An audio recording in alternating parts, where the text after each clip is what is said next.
Have you ever thought about starting your own podcast? It's a long process. It's a hard, thought out process. Yeah, I know. I was there. I was there from March of this year, thinking about how I'm going to do this, doing all my research, trying to get everything right. What platforms can we use and how we going to record it and how we going to make it sound good and make it all this happen. And then I came upon Anchor. The Anchor app on my phone, the easiest choice I could ever make to do a podcast. It's free to use. You don't got to pay for nothing. You can record episodes whenever you're ready. You can edit it and then you can release them when you want to. And you don't have to worry about trying to figure out how you're going to distribute it on other platforms because Anchor has partnerships with Spotify, Stitcher, Google Podcasts, Apple Podcasts, Breaker, Castbox, Pocket Cast, whatever you name it. Because the Playmaker podcast is the podcast that I use. We're on all them platforms. We're on 9 platforms just by using the Anchor app. So pretty much all the questions that you have questions about doing a podcast, go to the Anchor app or go to the Anchor website, anchor.fm.com, and just search through it, ask questions. Because I tell you, a free app that does all this, there's nothing more you can ask for. I even got friends, they doing their podcast on the Anchor app. Faith Talk, you might have heard of it because it's very good. And it's great that it's an app like this, it's a website like this that makes it easier for people to do podcasts and do what they love best, talking about the things that they love to talk about. So give Anchor a try, see how much you like it. We'll love to hear your podcast.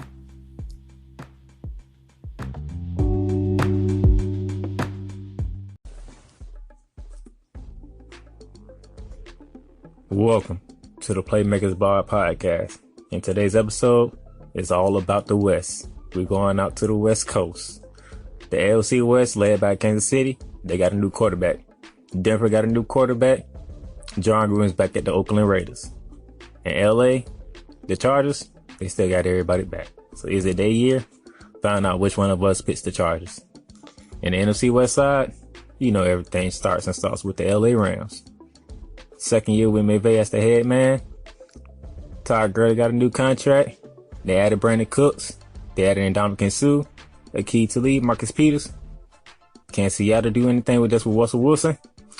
Will Jimmy Garoppolo be the answer for San Fran? And who gonna start at quarterback for the Arizona Cardinals, even though David Johnson is back? But first, we're gonna start off with college football. There's only one conference left to talk about, and that's the Pac-12. We say the ACC is the best conference, but the Pac-12 is the most interesting conference. 3 new coaches. Washington's the favorite. USC's the defending champs. Bryce Love is back for Stanford. Who do we pick? Check it out.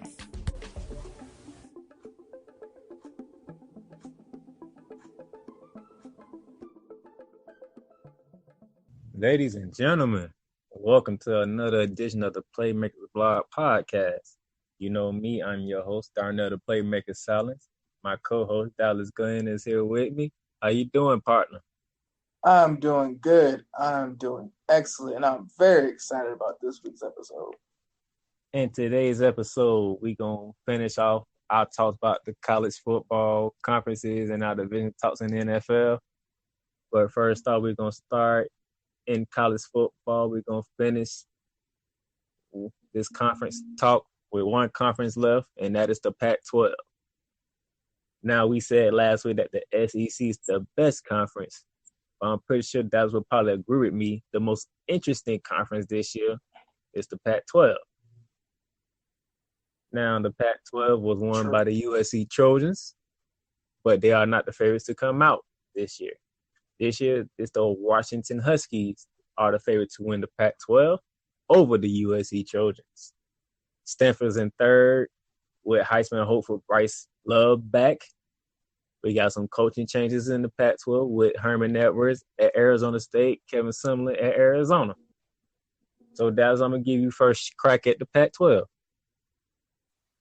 Well, when I look at the Pac-12, Darnell, I think that this is Washington's conference to lose.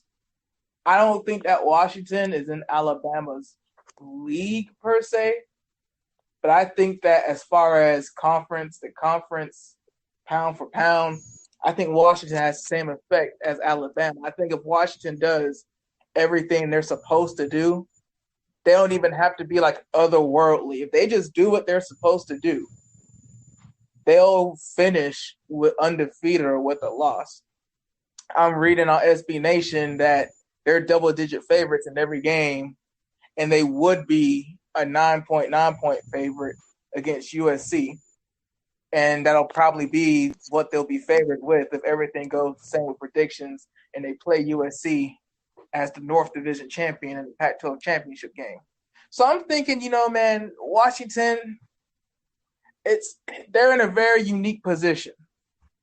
They're in probably the most interesting and deepest conference when you're talking offense. I think that all the top-tier Pac-12 offenses, even Washington State, because Washington State passes for days. I think that a Pac-12 offense, if they're truly a top 4 team, has the ability to go point for point with anybody. I think of a Oklahoma, a Alabama, a Clemson, a Miami. I think of Washington or a USC or even an Oregon if Oregon shows that they're in that tier. I think a Pac-12 offense should automatically have that respect that, okay, at least offensively, they'll be able to go toe-to-toe with any offense. But the problem with the Pac-12, because Washington's been losing star nose tackles year after year, they've been losing star defensive backs and linebackers year after year. The thing with the Pac-12 is Stanford seems to be the only team that truly has a knockdown, drag-out style of play. My pick is Washington, but when we talk about the whole conference like we will, Stanford's interesting to me because keeping consistent with every episode we've done so far, my personal thing is how will this team factor into the Final Four? Making a bowl is all fine and good. Having a winning season is all fine and good. Making a New Year's Six bowl is all fine and good, but when we talk about preseason predictions and all that stuff, I have to think with a mindset of who could compete if they made the playoff. And I think Stanford has the rough and tough style and the defense to maybe give Alabama a run, give Clemson a run, give Miami a run. But, I don't know. Basically, long story short, I'm pretty much thinking it's going to be a North team that wins the conference regardless. What about you? So, Washington, they won the Pac-12 2 years ago, made the playoffs. They had a great showing, but came up short against Alabama. Last year, they wasn't even in the Pac-12 championship game. That was Stanford and USC, with USC winning, but they didn't make the playoffs last year. And you got Bryce Love, who's a Heisman candidate for sure at Stanford. The dude is a beast at the running back position. So it's one of those conferences when you just don't know.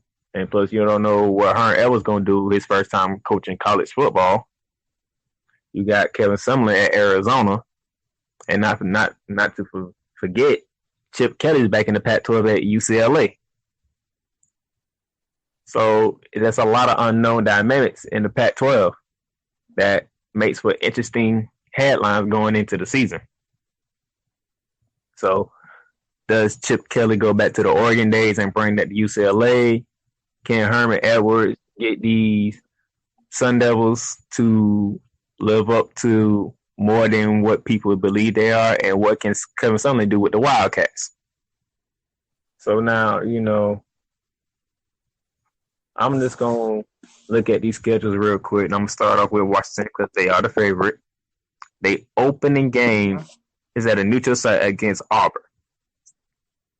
You pretty much have a college playoff game to open up the season already, basically, because you have both Washington and Auburn both ranked inside the top 10, and they play each other to start the season.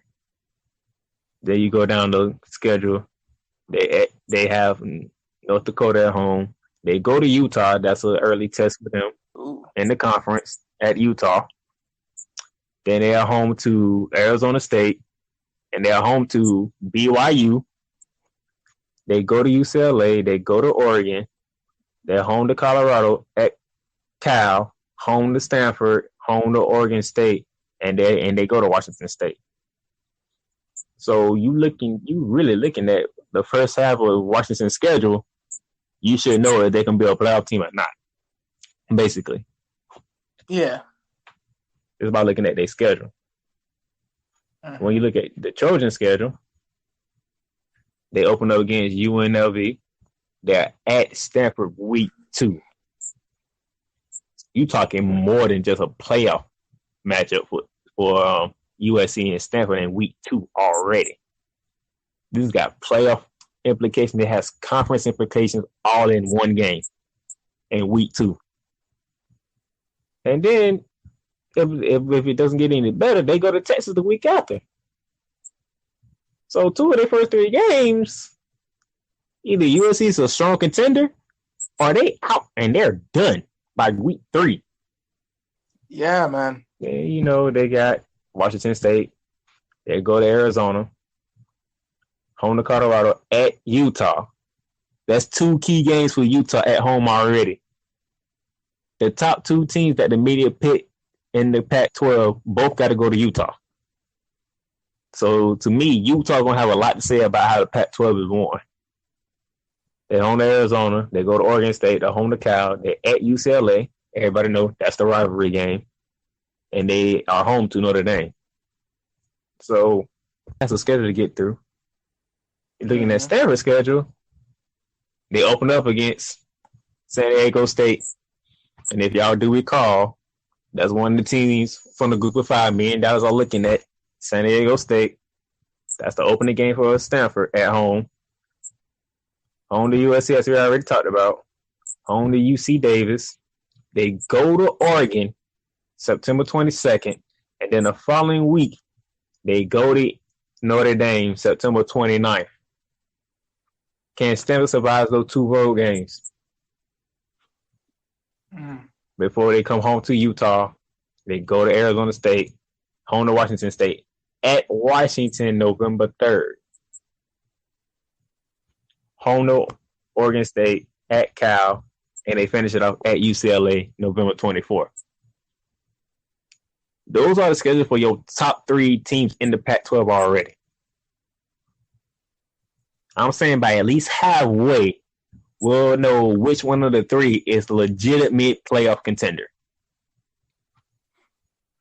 Yeah, because I mean, on one hand, with the way that the College Football Playoff Committee has been, you have to have those difficult out-of-conference games. You got to. It's basically worse than the BCS because at least with the BCS, you knew that, okay, we're not one of those 2 teams in the national title game, but, every other bowl means the same thing. And not the case. You don't have the consolation prize of, BCS is BCS. So now it's like when the committee is looking for the 4 best teams, they have shown time and time again they are looking for the 4 best teams, period. The problem is, man, those first 3 games for USC, they can be playing for pride, quote unquote, super quick. God, it's one of those. It is one of those seasons where you got to be on your P's and Q's every single week. Yeah, I think that a 1-loss Pac-12 champion can get in. I think that if the 1-loss Pac-12 champion is USC or Washington, I think it's no question. I think if the 1-loss team is anybody but Washington or USC, because, I mean, let's be honest, the college football playoff, it's name value. UCF can go undefeated again. They won't have a shot to get to the playoff. So it's name value. USC, Washington, USC being a legacy school, Washington having a playoff appearance, the committee might give them the benefit of the doubt if they win their conference with 1 loss. But I would imagine it'd have to be those 2, unless Stanford just has an amazing season and just beats up a lot of different teams. But that San Diego State game, I don't know, man. San Diego State's one of the really good ones in the group of 5, but I don't know. I don't know if that's going to cut it. So let me ask you this for viewers at home. We got 3 new coaches that we're looking at. Chip Kelly at UCLA, Kevin Sumlin at Arizona, and Herman Edwards at Arizona State. Can either one of those 3 cause problems in the Pac-12? I mean, I've been hearing some buzz about Oregon, man. And it's, yeah, Oregon ranked 24th in the polls. And, for what it's worth, man, it's the weird thing about Oregon is, it just I don't know. Oregon's just one of those schools where the coach can come out of nowhere, the quarterback can come out of nowhere, a D tackle can come out. Oregon's like if they just have a few players come out of nowhere and some solid coaching, bam, Oregon's gonna probably finish 3rd. But it's one of those things where being consistent, Oregon might make some noise. Oregon might even spoil Stanford, Washington, or USC's schedule. I think Oregon might be a spoiler this year. I always loved. Have to wait and see though. I've always been an Oregon fan, but my thing is Chip Kelly's back in the Pac-12, man, and then he's at UCLA. So you talk about a school who has history. Yeah, Chip Kelly is the Chip Kelly of look out, because UCLA is coming. I mean, look, guys, let's just be real. I know that Oregon basically Nike anytime that they want and just write it off and say it's team apparel, it's team equipment. I know that if you're a Nike head or a sneaker head in Oregon, it would seem like a no-brainer. But guys, you got to think. You're a D1 athlete. You're about to go to a major program.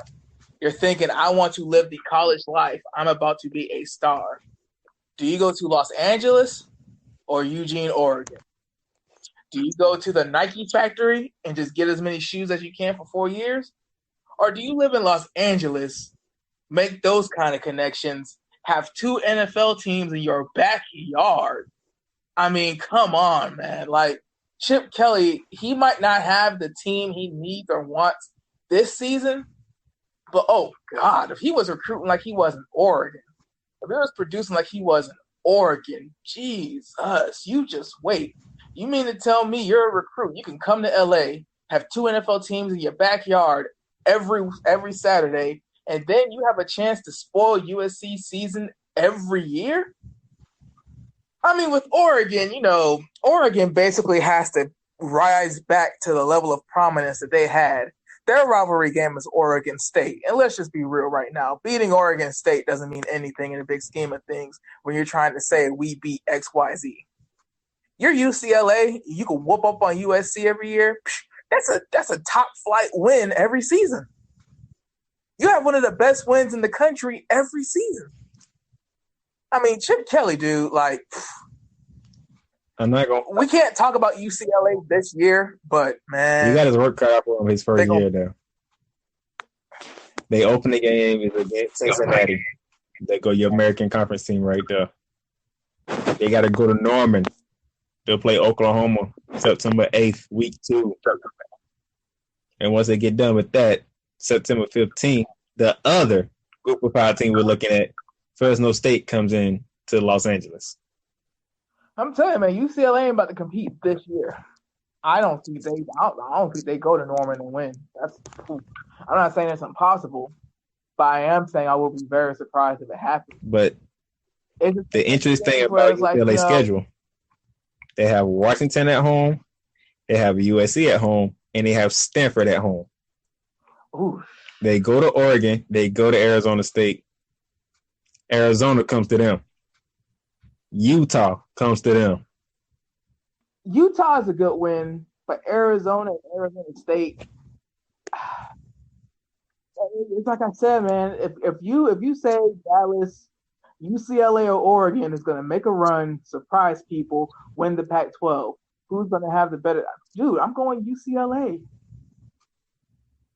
I'm going UCLA because everybody plays everybody because they're in the same conference. So you know you're going to have good wins off rip. But I mean, the divisions are different. I mean, UCLA has a rivalry game with USC every year. They're playing Oklahoma State this year. Oregon has Arizona State. I mean, Arizona State had like a 10-win season not too long ago, but it's not the same as like it's UCLA is going to have better wins because to win the Pac-12, to win the Pac-12, you're going to have to win your out-of-conference games. I don't see how you can't beat Oklahoma State, but you're going to win the Pac-12. You got to play Washington, USC, and Stanford. I believe that Washington and USC, I think USC can give Oklahoma State a run for their money, but they lose head-to-head. I'm thinking Stanford and Washington overall are better than Oklahoma State, simply because you put a Pac-12 offense against a Big 12 defense, points for days. And Stanford can actually play defense. And Washington has defensive first-round draft picks every year. So I'm thinking that Oklahoma State's offense can't keep up long enough against Stanford and Washington. So you got to think to yourself, if UCLA beats Oklahoma State, if they beat Washington, if they beat Stanford, if they win their conference championship game, like it's a no-brainer for me. If UCLA were to come out of nowhere, look at who they have to beat. Look at where they have to go to beat those teams. Yeah, everybody's in the same conference, but it's like SEC West versus SEC East. If Vanderbilt comes out of nowhere and they only played one SEC West team, nobody's going to respect that schedule, but they respect that they won the SEC, and that's where they get in. But in the big scheme of things, if Texas A&M did the same thing, and Texas A&M and Vanderbilt played in the SEC championship, you best believe Texas A&M is going to get all the smoke and respect in the world because they came out of the SEC West. And it's the same thing with the Pac-12. Like, the North is crazy. The North is nuts. You know, I like the South. That's why I say that Chip Kelly, it ain't happening this year. All these are huge ifs. And an if ain't a win. I don't see it. And I think that UCLA fans, I don't care if you're in a big conference. I don't care if you're in Los Angeles. I don't care how you feel your school should be. It is unreasonable for you to think that you're going to do anything this year. You got to give that man time. Jim Moore has like 2 senior classes left on that team probably that he recruited. Chip Kelly has to like go through all of that. What you gonna do? Have a bunch of seniors and juniors and not play them because they don't fit your offense? That's stupid. You got it. Chip Kelly's been known to be that stubborn, but that's stupid. So it's gonna take a couple years for Chip Kelly to even do what he wants to do fully. How many wins are you giving Chip Kelly this season? I give him 7 or 8. I mean, they're gonna go to a bowl. Now, where those 7 or 8 are gonna come from? Shoot, I don't know. Everybody gets caught slipping, but I mean, I think UCLA goes to a bowl. Right. I think they go to a bowl and win a record. Okay, so you got them going to a bowl game with about 7 or 8 wins. Let's go ahead and let's look at Arizona State. Herman Edwards, he's back coaching, but he's coaching at the college level. So they open up against UTSA. For those who don't know, that's the University of Texas of San Antonio, and then you got the Michigan State Spartans coming in the week after. That's going to be. Then you go to San Diego State. There they go again. San Diego State in there. Off rip, their schedule's way too weak. After that, you go to Washington. Oregon at home, at Colorado, home to Stanford on a Thursday night, at USC the following week, home to Utah, home to UCLA, at Oregon, at Arizona. Can Herm Edwards get some wins? Herm Edwards, when you schedule San Diego State and San Antonio as your out of conference games, and you got Michigan State coming to you in between, that lets me know, yeah, okay, you want to have a good first season. You want to have a good showing to let the boosters and the alumni know, okay, we're on the uptick. Because you got Texas, San Antonio.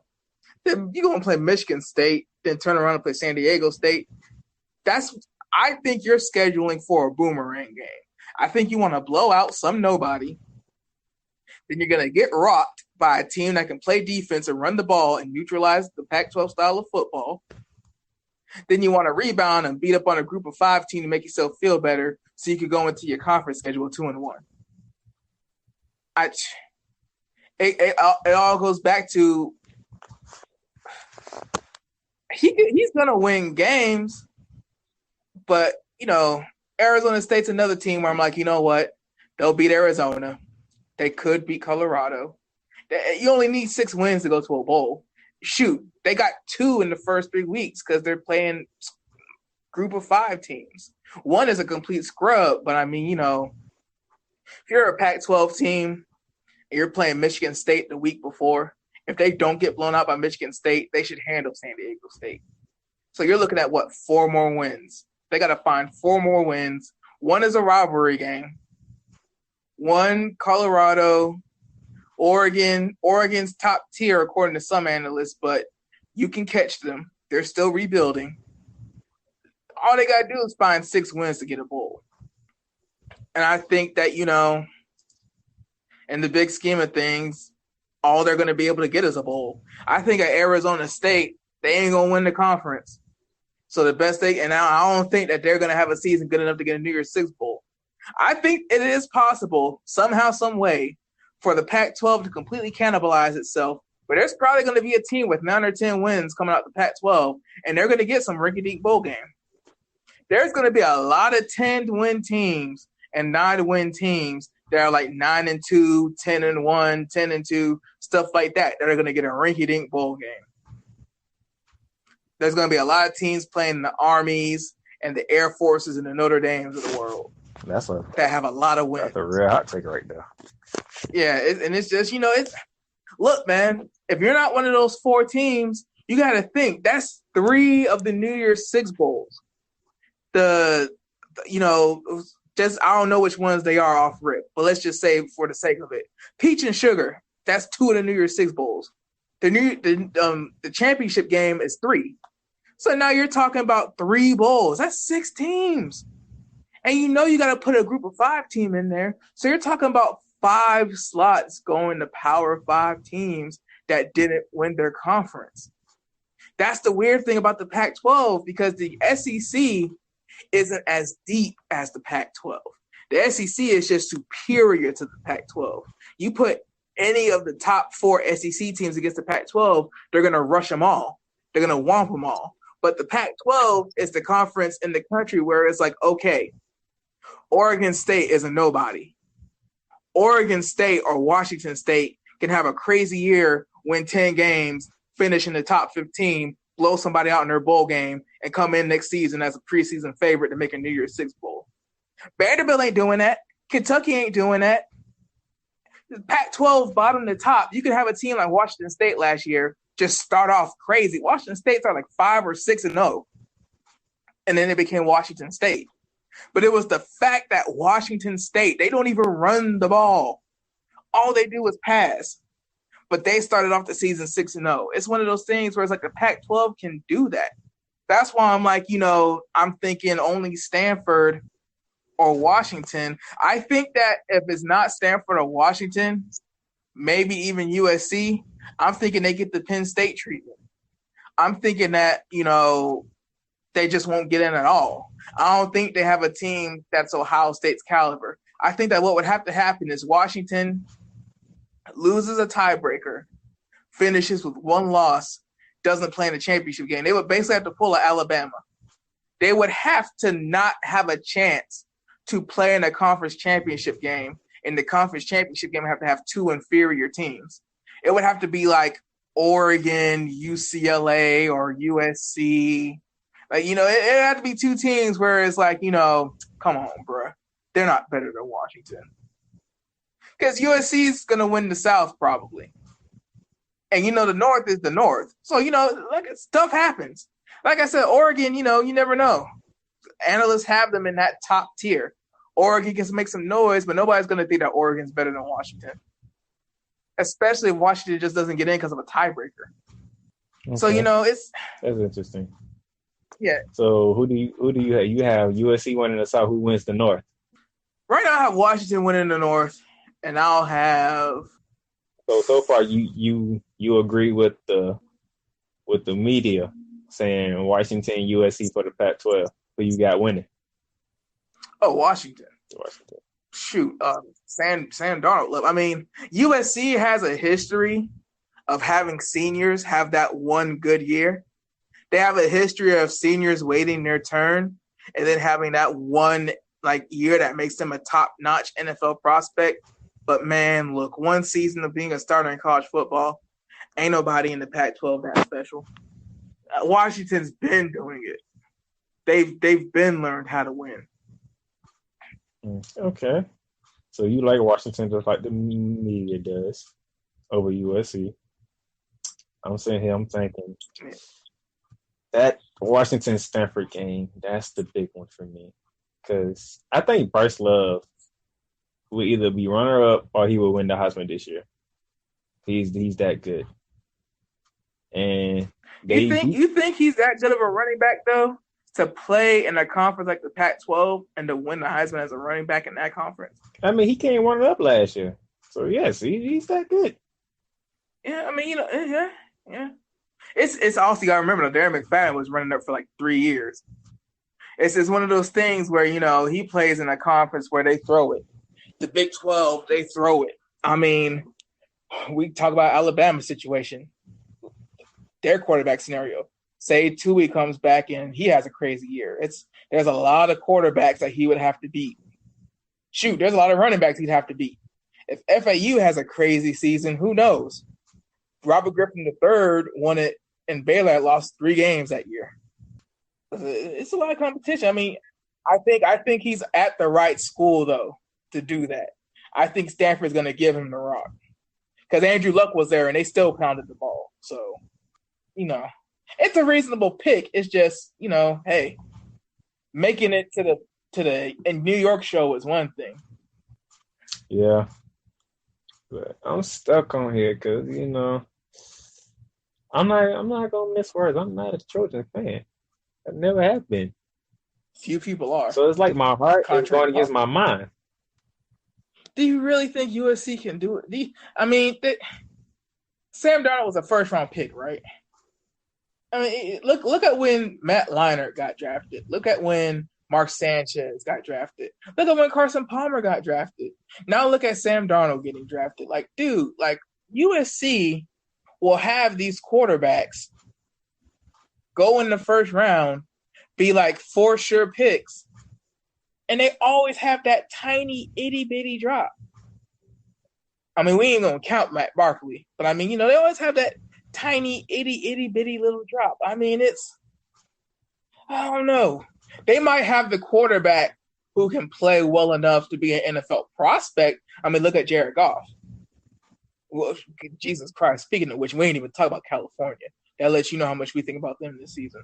But, dude, Jared Goff was good enough to be an NFL prospect. But was he really good enough in hindsight to compete for a national championship or even a New Year's Six Bowl? I think USC is the default pick. I think nobody wants to choose Arizona. Nobody wants to choose Utah, Colorado. Nobody wants to choose UCLA. Nobody wants to choose the other teams. I'm thinking that's what it is. I'm thinking USC is just a default pick in that division. I'm going with Chip Kelly to win the South. No lie.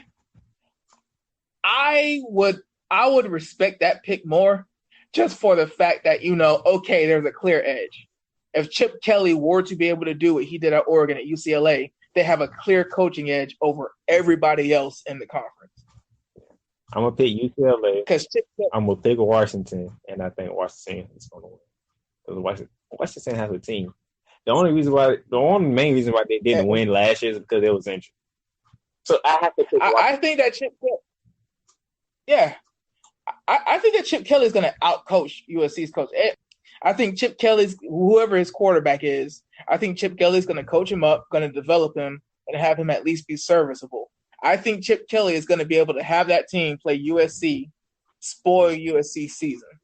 I don't know a lot about UCLA's team. I don't know who's returning. I just know, like, as a team, how they performed under Jim Mora Jr.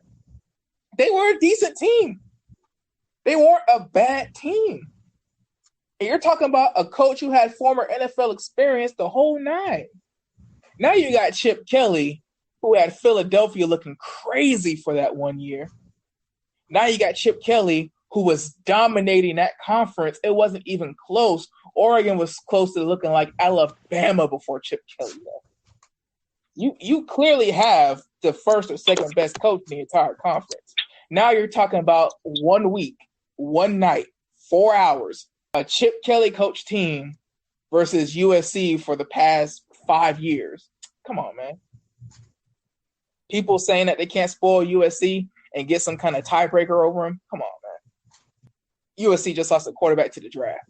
I feel like UCLA, I feel like you can't go wrong with either pick, but when you really, really break it down and go like short straw for short straw, I'm thinking UCLA just for the fact that UCLA is probably going to spoil USC's season.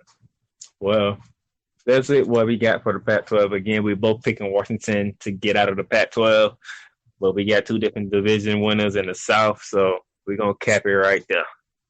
All right, now let's get into the NFL, the final two divisions to talk about. We're going to start in the AFC West. The AFC West was won by the Kansas City Chiefs last year, but Alex Smith is low there. They gave the reins to Patrick Mahomes. Him is the quarterback for the Denver Broncos. Phillip Rivers and the crew is still in Los Angeles as the Chargers. And John Gruden is back in the NFL as the head man for the Oakland Raiders with Derek Carr at quarterback. Looking at this, Dallas, AFC West. First off, let me just say this. I need to say this for the record and on the record. If you're still in 2018 picking the San Diego / Los Angeles Chargers to win their division in the preseason, who are you? Where have you been? Did you just graduate from college? Do you live on the East Coast? Do you live in the South? Do you live in the North? Are you from Canada and just got here? Why? To this day, it's 2018. They are who we thought they were. They went 14-2 in 2006, lost the first game out by a field goal. Just who still picks the Chargers?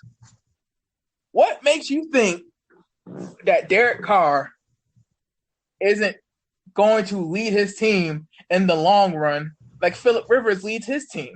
The Chargers have injuries. The Chargers have underperforming players. The Chargers have games where they just don't win it, and you don't know why.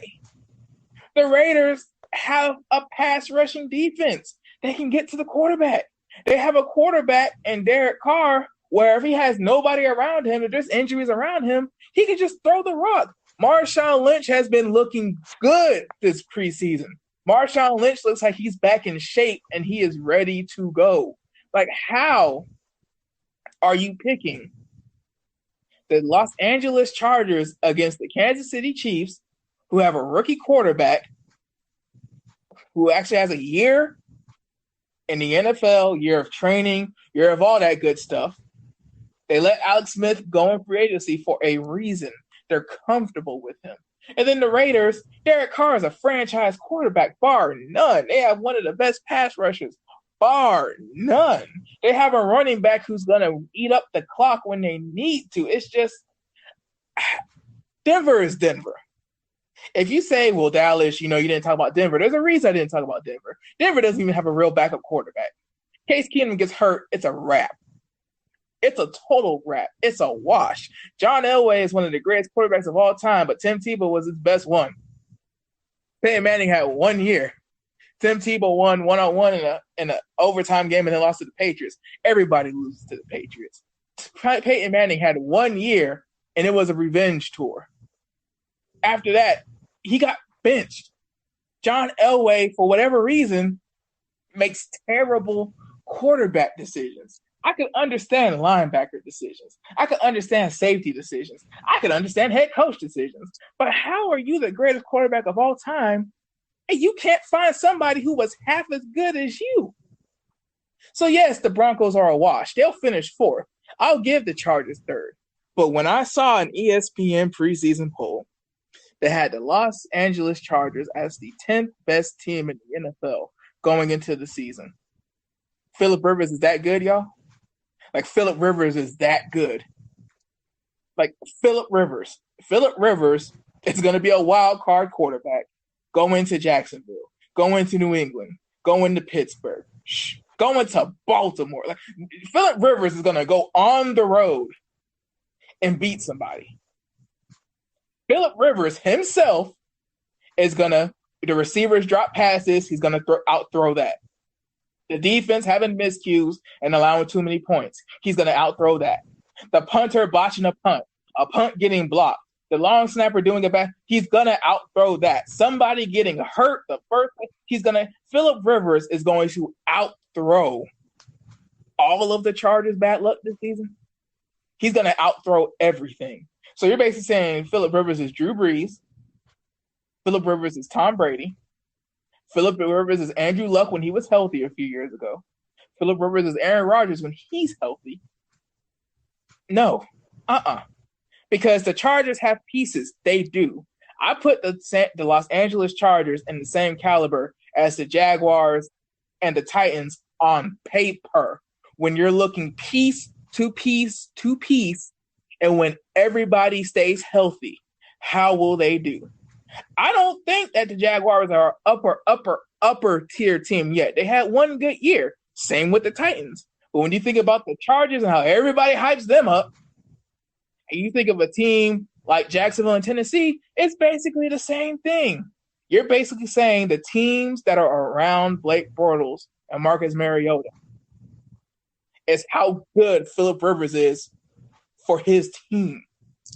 That's full of role players where two starters have already gotten hurt with blown ACLs. I don't have a pick coming out of this rant. I'm just upset that people in 2018 still give the Los Angeles Chargers all this credit. You don't have a pick out of this rant that you just put on the Los Angeles Chargers, but did it occur to you Denver got a new quarterback, Kansas City got a new quarterback, Oakland got a new head coach. So the only team that didn't have nothing new is the Chargers. So don't you think by default everybody picked the Chargers? The thing is, their division isn't that bad. Dude, Kansas City's returning the entire team besides Alex Smith. And if Patrick Mahomes just throws the ball 5 yards deeper on average per play, he's a better playmaker than Alex Smith. Alex Smith is a franchise quarterback, but he's not a playmaker. If Patrick Mahomes can make plays, if he can make twice as many plays as he makes mistakes, Kansas City is going to be dangerous. If Derek Carr and John Gruden can get mind to mind and link up minds, and Derek Carr can just be that franchise quarterback that we all know he can be, he can reach Russell Wilson and Aaron Rodgers status. Derek Carr this season could be one of those quarterbacks where you're like, damn, it don't matter who he has on his team. He's just that good. He has that kind of potential. Like, you're getting a better head coach than you had. You're upgrading a head coach in Oakland, and you have a franchise quarterback. To me personally, let me stop you right there. If you, so I can hear the people saying, yeah, they got this offense, they got John Gruden, but what about the defensive side? Khalil Mack is nowhere close to signing back. The NFL is an offensive league. In case when we did our first episode in week 1, we didn't see what we've seen now. We're 2 weeks into the preseason. We've had a Hall of Fame game. Dude, the NFL, forget that. Scratch that. They've already said they're not even going to look into the helmet rule. They're not even going to look into it. They're not even going to review it. It is what it is. The NFL is an offensive league. If Derek Carr can become that franchise quarterback that the Oakland Raiders need and that most people think he can be, it doesn't matter. You just need a defense that can force field goals and cannot be a revolving door. Because with this new helmet rule, man, like Khalil Mack is the only one who could truly do his job effectively. a top pass rusher is probably going to be the only defensive player in the NFL this season that can actually do their job. Because from the line of scrimmage to a quarterback, I guess you don't even have the time to lower your head. I guess you always wrap up a quarterback high because they're usually weak and all they do is throw. I mean, I don't know. When you play defensive back or linebacker, there's too much motion. There's too much. You go for the ball. There's too much having to protect yourself while trying to make the play. Defensive linemen are the only ones who aren't going to be called for that stupid penalty. So when you think about it, okay, now we just have to make sure we could draft another franchise pass rusher. They have Khalil Mack for this year. So when we keep it to this year, the Raiders have what they need. Because as long as you got somebody who can hit Phillip Rivers, hell, you got the Chargers number. That's why the Jaguars beat the Chargers last year. They could get the Phillip Rivers. Phillip Rivers was going to beat them. He should have beat them, but they could get to the quarterback. You can get to Phillip Rivers, the Chargers are donezo. Okay. Before I get into them, let everybody know, change it up a little bit different delay. We're not going to go into the schedules for this side of the AFC West and the NFC West just yet because both divisions play each other, which is amazing. I don't know how often that happens, but so listen to Dallas. Patrick Mahomes gets the call at Kansas City. Case Keenum is the man at Denver. Jim Gooden is at Oakland. So you have a lot of changes in key spots in this division. So my thing is this. What is John Green going to do with that defense in Oakland?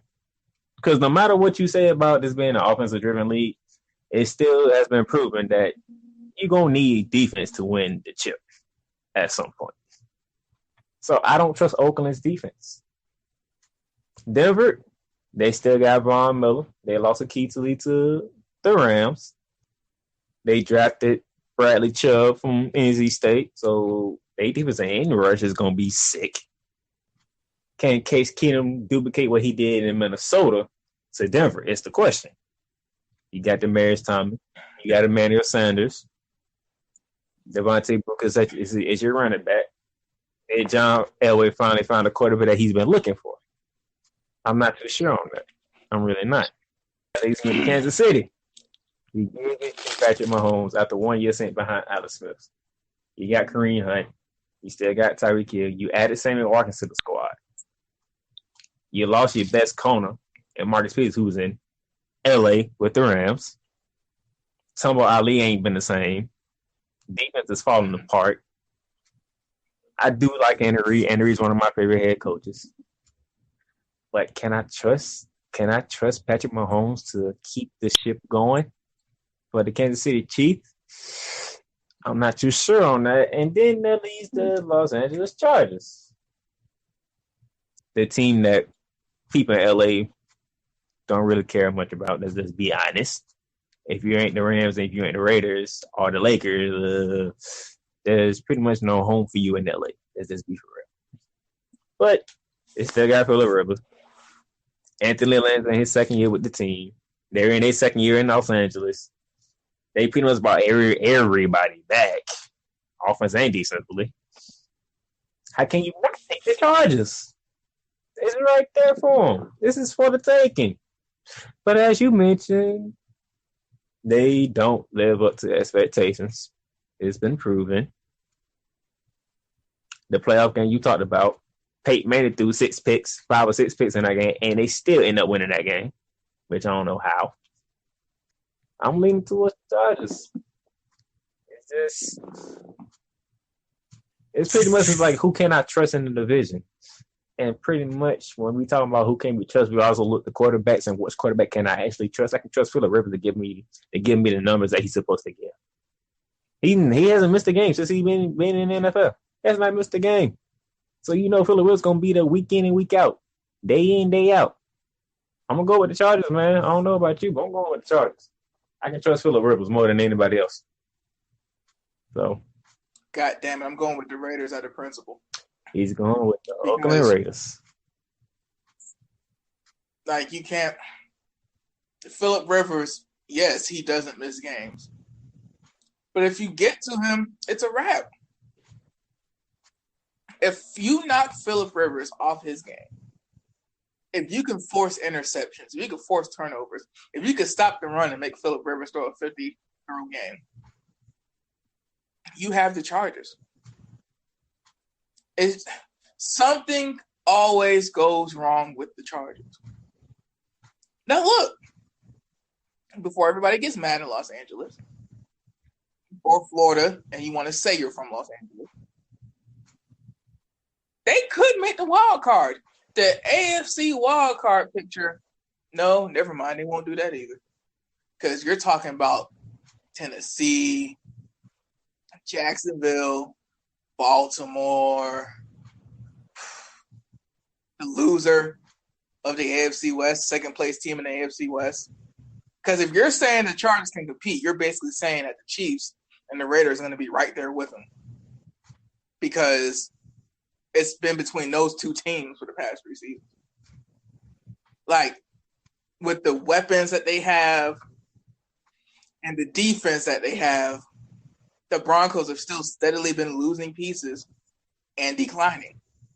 Like, my thing is, when you have the head coach and you have the quarterback, I find it hard-pressed. Rex Ryan had Mark Sanchez. Rex Ryan had Tyrod Taylor. He had Tyrod Taylor, Mark Sanchez. As much of an offensive dunce that Rex Ryan was, you mean to tell me if he had a real franchise quarterback, he would have still been that bad when it comes to offense? Shoot, as soon as he got Tyrod Taylor, he looked miles better as an offensive coach. Miles better. I find it hard-pressed any coach. Shoot, Jim Caldwell had Andrew Luck for a couple seasons. I mean, he has Matthew Stafford now. You have to have a really bad coach to not have a franchise quarterback do good and do his job. Derek Carr was doing his job with whoever they had last time. Jack Del Rio, who's had a couple quarterbacks in his day. So you mean to tell me you fired Jack Del Rio for John Gruden, and you don't think that John Gruden is at least going to keep your quarterback moving forward? If we're talking about Phillip Rivers is this and Phillip Rivers is that, okay, Khalil Mack is coming for him. Von Miller is coming for him. Justin Houston is coming for him. They play the NFC West. Richard Sherman is going to pick him off. Marcus Peters and the Keith Talib are going to pick him off. Whoever decides they want to play and not be mad about their contract for the Seattle Seahawks are going to pick him off. Phillip Rivers ain't no 30-3 touchdown to interception ratio quarterback. He ain't a quarterback that finishes the season with way less turnovers. Come on, man. You're putting a team on Phillip Rivers' back.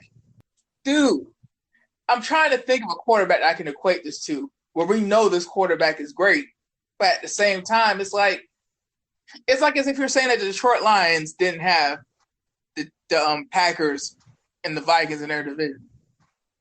If the Lions were in the NFC West and the Chargers were in the NFC North, we would be saying the same things about Matthew Stafford. You ain't even got to do that. Let's just switch quarterbacks. Give Matthew Stafford the Chargers, give Phillip Rivers the Lions. Which team is better? Because Matthew Stafford's been throwing for 5,000 yards. I don't see it.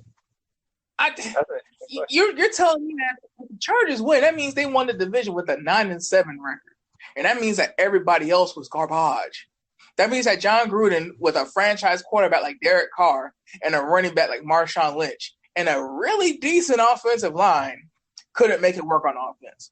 Okay. Since you're talking about Phillip Rivers going to throw picks, how many picks he throws this season? Who, Phillip Rivers? Yes. I'm going to answer this question. I'm going to ask you a question in response. I think it may be 16.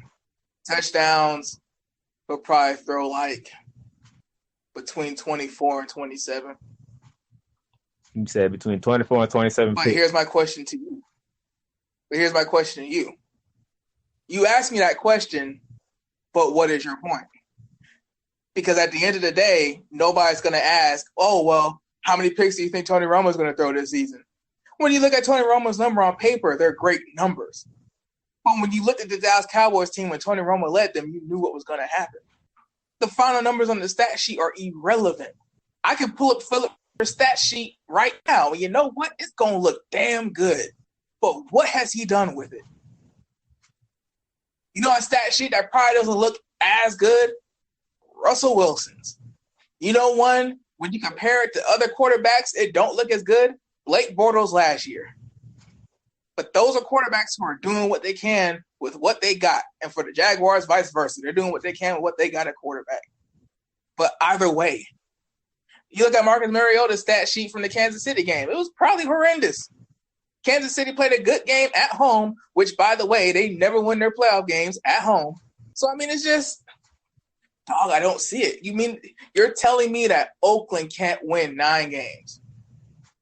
You're telling me that Kansas City can't win 9 games? Returning leading rusher, that was only a rookie.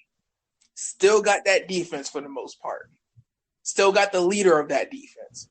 Yeah, you lost a corner, but apparently he was a basket case. Still got a head coach who's been around the block and knows how to get it done. Who's developed a mobile quarterback in his day. Dog, I don't see it. Not Kansas City and Oakland can't win 9 games, but Los Angeles can. Like, that's what you're telling me, because I don't see how the Chargers win a division with more than 9 games. That has to be a down year for the entire division. Okay. So you already got on one LA team. Let's see how you feel about the other NFL LA team, because we going to the NFC West, who was ran by the Los Angeles Rams. Sean McVay's in his second year as the head man. Jared Goff has had a bounce-back season. Todd Gurley had a bounce-back season. Robert Woods is doing his thing. Cooper Kupp was a rookie last year. Just added Brandon Cooks and signed him to a brand-new deal. Aaron Donald ain't done defense yet, but it's getting close. It's getting very close to him signing. And Dominican Sue signed. Akeem Talib was traded for. Marcus Peters was traded for. Marcus Peters got an extension. Whew. Then we can go to Arizona. They drafted Josh Rosen. They brought in Sam Bradford. David Johnson is back. Larry Fitzgerald is Larry Fitzgerald, a future Hall of Famer. That sounds all real and good. San Fran, Jimmy Garoppolo, the franchise quarterback for the San Francisco 49ers, along with Kyle Shanahan, now with a full offseason together with each other. Let's see how they'll look. And then Seattle, they still got Russell Wilson. They drafted Rashad Penny from San Diego State to be looking forward to be that running back that they need. They still got Doug Baldwin. They lost some receivers. The Legion of Boom is not the Legion of Boom no more. Sherman's in San Fran. Cam Chancellor's retiring. Earl Thomas, he want to be traded because he ain't getting paid. Just before I let Dallas go, I'm gonna go ahead and let y'all know I'm picking the Rams off rip. Enough said. If you know me, you know I'm a LA dude. I love my Rams. Dallas, go ahead. It's LA's division to lose. Like Seattle, yes, they have a franchise quarterback, former Super Bowl champion. Yes, San Francisco technically has a Super Bowl champion at quarterback, asterisk, because he was a backup. But, I mean, Jimmy Garoppolo had that crazy run, but people didn't have film on him. And before you say, oh, Dallas, what are you talking about? You don't know what you're talking about. Dude, he came in for relief for Tom Brady for a couple of games. That's like saying Matt Schaub had film before he became the starter for the Texans. Dude, nobody had film on Jimmy Garoppolo as a full-time starter. They only had film on him as a relief backup for Tom Brady during suspension. 5 games, he took the NFL by storm. It was crazy. It was nuts. It was a movie, whatever you want to call it. But, man, it's a full off season. His division is familiar with him. Eric Reed's gone. Richard Sherman's there, but he's old, coming off an Achilles injury, and he's not protected by that Seattle system anymore. I mean, that Super Bowl against the Patriots really did him in, because the Patriots offense, it basically goes against a rigid system like Seattle. Richard Sherman wants to stay on one side of the field and do whatever. The side adjustment offense negates that completely. Now you're saying Richard Sherman has to play corner. Man, look, at that age, off of that injury, that's rough. DeVarro Bowman ain't the team no more. That's rough. Basically, that defense from 2013, that is completely gone at this point. Ain't nobody there. Like, yeah, you have your franchise quarterback, and yes, I will preface this by saying exactly what I said about Oakland just now. But Oakland isn't dealing with the Los Angeles Rams. They're dealing with the Los Angeles Chargers. The Los Angeles Rams have a team. Top to bottom, they have a team. And I mean, it's one of them things where it's like Aaron Donald's an MVP candidate, but one monkey don't stop no show. And one defensive tackle show as hell don't stop the show. If you learned anything from paying a defensive tackle the kind of money Aaron Donald wants, look at his teammates. We just had the perfect example of why you don't pay a defensive tackle that kind of money. Look at J.J. Watt. The perfect example why you don't pay a defensive interior lineman that kind of money. They going to get hurt. Their production's going to drop. A triple team is going to take them out the game. And they're not going to produce like you thought they would when they got signed. It's just one of those positions where you can pay an offensive tackle $100 million because that means that he's going to protect that quarterback, and your quarterback's going to be on his feet instead of his ass. You can't pay a defensive tackle that kind of money because once they triple team the D tackle, I mean, is your other D tackle really going to produce that much? Whoever is Aaron Donald's backup on the depth chart, is he going to produce as much as Aaron Donald while Ndamukong Suh is eating up double teams? Hell no. But either way, they're going to get coverage sacks. They're going to get picks off of pressure. They're going to be able to pass the ball because Jared Goff is about to get that much better. They're going to be able to run the ball because the running back is happy. They just signed a deep threat. I mean, you're talking about Seattle and San Francisco. I'm sorry, Arizona, but So you're talking about San Francisco and Seattle. Their defenses are upset, old, non-existent, and rebuilding. Jared Goff and the offense are going to get theirs. And they have the defense that's going to get theirs. I don't see how San Francisco's offense stops Russell Wilson. San Francisco defense stops Russell Wilson and Jared Goff and Todd Gurley and Brandon Cooks. So that kind of like negates it because unless Jimmy G is out there balling harder than Aaron Rodgers and Tom Brady this season and putting up 45 points a game, I don't see how he carries the San Francisco 49ers that long. Then Seattle is like, okay, this will be the first season. Last year they went 9-7. Last year they missed the playoffs. Last year they had a big loss against Jacksonville, and they kind of went downhill from there. They lost games they weren't supposed to lose last year. Last year was, okay, the era is over. The decline that they showed that they were having last season, trading away Javon Curse over the years, Percy Harvin retiring over the year. I mean, Marshawn Lynch retiring just to go play in Oakland. No running back, no true number 2 receiver. You got a new tight end, but that tight end is really supposed to help more for the run game than the passing game. I mean, what are you giving Russell Wilson to work with? The defensive line is gone. Mebane's gone. Bennett's gone. I mean, what are you giving him to work with? Russell Wilson's won a Super Bowl, but look at how they won that Super Bowl. Are Russell Wilson and Jimmy Garoppolo really going to be those kind of quarterbacks this year? In the first year they've ever had to be those kind of no. They're better quarterbacks than Jared Goff. I don't care if you disagree or not, Darnell. They're better quarterbacks than Jared Goff. But Jared Goff is blessed to have the better team. If you're basically putting the Jaguars and the Rams together, because it's pretty much the same comparison, Jared Goff should win on paper because he is the edge over Blake Bortles. They pretty much, the Jaguar secondary would edge out, but everything else is pretty even. Maybe the linebacking core from Jacksonville is a little bit better, but for the same part, you're basically talking a great defense, a strong running game, a receiver when they can catch the ball that will help you out in third and deep, and you're basically just looking at the quarterback. I mean, Jared Goff is good enough that he shouldn't F up this season. Jared Goff should not F up this season. He should get better. He should prove. He shouldn't play like a number 1 overall pick this year, but he should get better. And he should be good enough to run that ship and to not be a game manager, but be a playmaker. I don't think Jared Goff becomes a star this season, but I think that the Rams are definitely going to win that division.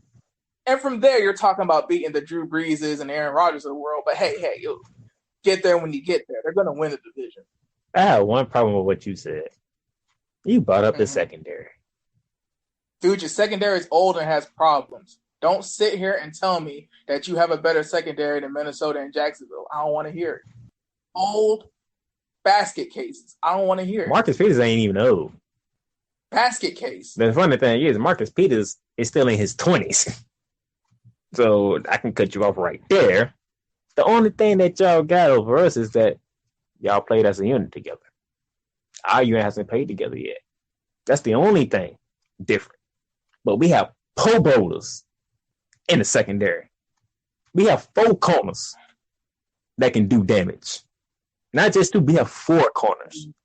We have Pro Bowlers in the secondary. Key to lead, Marcus Peters, Sam Shields, and Nikhil Roby Coleman. This man just said we have Pro Bowlers in this. Okay. We have Pro Bowlers, homie. You can look it up yourself, and anybody from around Nation will tell you, yes, Pro Bowler corners.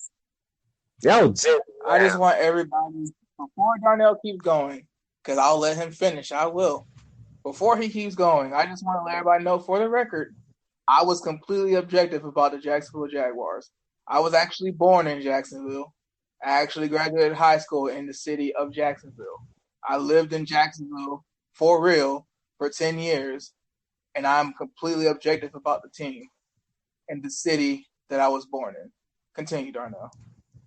Now, the only thing that we have to do is see them play together, which we will, in part, this weekend, as it's the 3rd week of preseason, which is their dress rehearsal week. And there's a game for y'all to look for. Houston at Los Angeles. Deshaun Watson, Jared Goff, Lamar Miller, Todd Gurley. It should be interesting to watch that game. That's the dress rehearsal. But anyway, I'm saying the Los Angeles Rams going to have the number 1 secondary when it's all said and done. It's the preseason. I said when it's all said and done. When it's all said and done, the Rams will have the number 1 secondary, if not the best defense in the league. You can't double Ndamukong Suh because you're going to let Aaron Donald lose. You can't double Aaron Donald because you're going to let Ndamukong Suh lose. So you already screwed on the line anyway.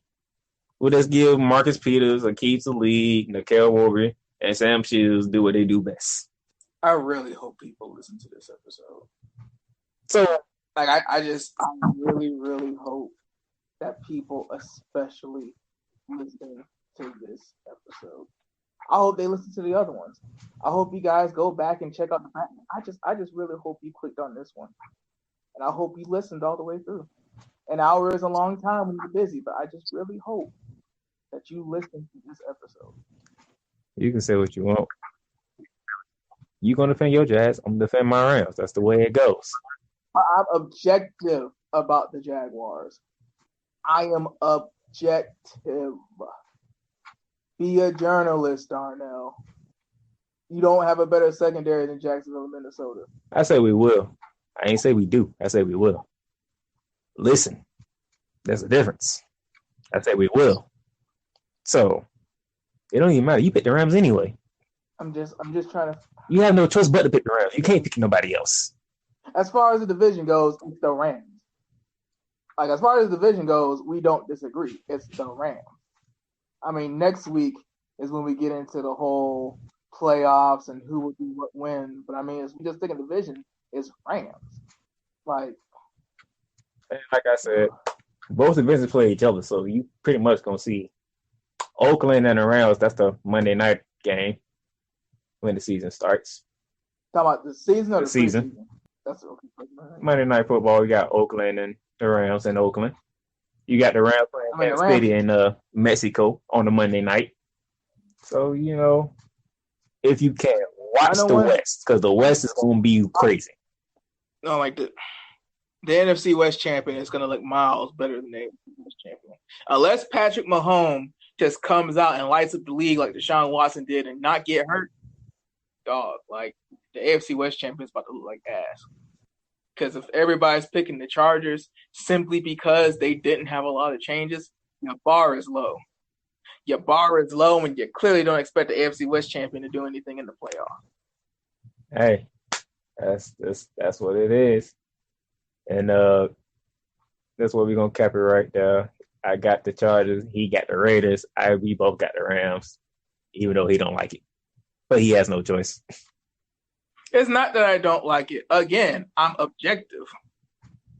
I say you don't like it. I just ran down all the reasons why I picked the Rams objectively, whether I like it or not.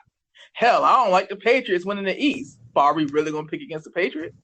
But next week, we'll get into who gets the 2 wild cards in each conference. We'll also revisit our division picks.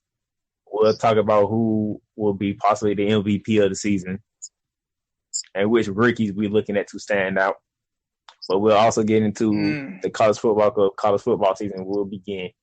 So look forward to looking at that. That's next week. Dallas, what's up for tomorrow?